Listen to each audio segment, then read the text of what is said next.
UP BJP अध्यक्ष ने Congress party पर निशाना साधा है। भूपेंद्र चौधरी ने कहा है कि कांग्रेस पार्टी भस्मासुर है। अखिलेश यादव को उन्होंने सावधान किया है, चेताया है। उन्होंने कहा कि अखिलेश यादव कांग्रेस से सावधान रहें।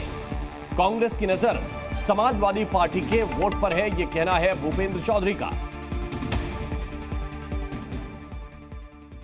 अखिलेश यादव जी, मैं आपको सावधान कर रहा हूं कि कांग्रेस भस्मासुर है और बहुत ही जल्दी आपको ठिकाने लगाने का काम करेगी।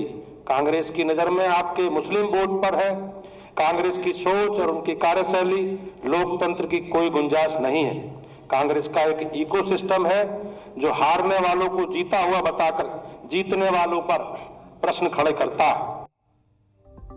और लखनऊ में आज बीजेपी कार्यसमिति की बैठक चल रही है। सीएम योगी आदित्यनाथ और जेपी नड्डा समेत तमाम बड़े नेता यूपी में होने वाले उपचुनाव और 2027 के विधानसभा चुनाव पर मंथन कर रहे हैं।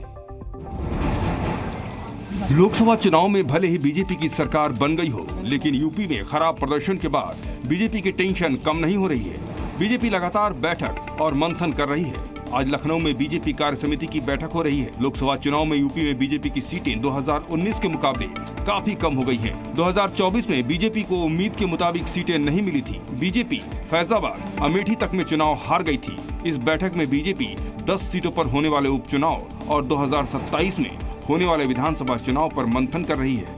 कार्य समिति में चर्चा जरूर होगी, कुछ प्रस्ताव भी आएंगे नए, कुछ नई स्ट्रैटेजीज बनेंगी, परिणामों पर भी चर्चा होगी। तो ओवरऑल बेसिकली चर्चा होनी है, कुछ नई स्ट्रैटेजीज बनेंगी, नई ऊर्जा का संचार होगा इस मीटिंग में। हाल ही में हुए उपचुनाव में बीजेपी का प्रदर्शन अच्छा नहीं रहा।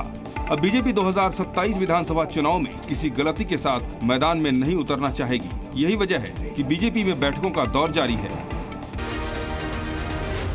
जी न्यूज़।